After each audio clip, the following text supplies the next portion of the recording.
India Mingi ke channel Banwan Rak Kubor Baman Lakasmi. Kaplim kasi ka baay kerteng khatsau pra kan sapen mi no habiju cinema Shillong naduk ka shipau terik jeliu arjar arpuar ha kapor khatwei steng men step ar baje no phaisngi san baje janmit bat henyo baje janmit baru itu suara dia tanya lagi mga bak keniling no producer and director jong film khatsau pra yang ni meta kasing ya doreng katlang bati bak koman ba idai presiden jong mefima bati Eliza iwe neki protagonist in the main artist jong film insa don iwe iwa wariang insa continue lang bat ni dang halin ti insa continue bang meta jadi anu lagi ni film berteng yo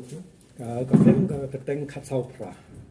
te bangan supin clear hindi at ka meaning ng khatsau pra basically it's the date of the incident kamde ka himan ya ka nuno ka kay kasulong jarak khat kumno ni pick up ya kata ka keteng ru kalong ba ngi pergi asang project kade hi khatsau torik bana pra number 1 number 2 ngi pergi location scout ru kade sate hi ka sinong khatsau pra te kasulong coincident yang tu let's decide the date as khatsau pra. There's nothing to do with Hima or in person. yang kadi sipang kai pan Oh, okay. As a story, it's basically a crime story. The kumnungi depict a story kalong partly kade fictional. I won't say 100% fictional, because every day we pull in news, we come across crime, we come across the incident every single day. Na pagiyok ko na ka mafia ay naki print naki soft copy, social media. So all these stories compiled together, they nipin one door as a story. So directly or indirectly come the intentional, as a disclaimer on ila pensyahi kata. Tawa most of the story has been inspired by the incident well ajalupa in and around town hijongi. kum kai thai belum major the incident ko ba inspired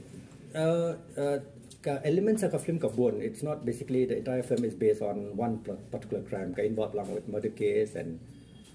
rape case and corruption. Mama Film Festival.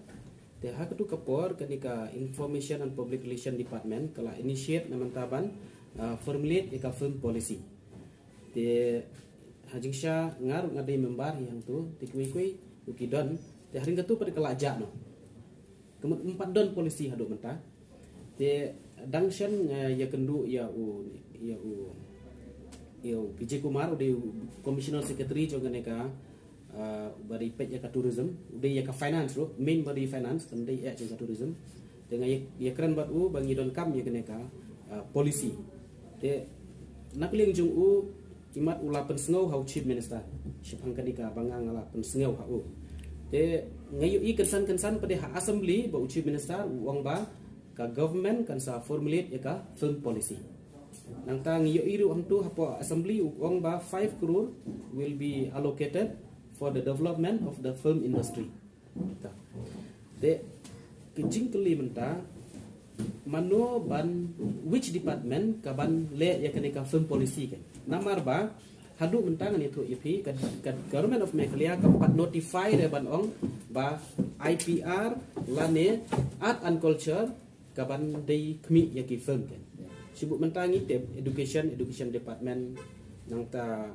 agriculture kadai ya kam clear de yangi pada hapo ka film industry kampat clear kampat notify kan which department kaban pek yakini ki film te ka jingkran uci minister ro mentang kanum ngatip hi bakan poi iro lemda kimpat notify shwa ke ke department kaban formulate ika film policy namar mentaban formulate policy kamla ban on a single individual it has to come through the department kan the department can prepare ya kata ka policy dan accordingly kan sa pa ka government maybe ka cabinet nek kan sa approve de menta kani ka sulong tang ha ka jingkran de our request ke jingkerpat ka jungi menta ka long ba ya ka government chief minister ba notify shwa ya ke department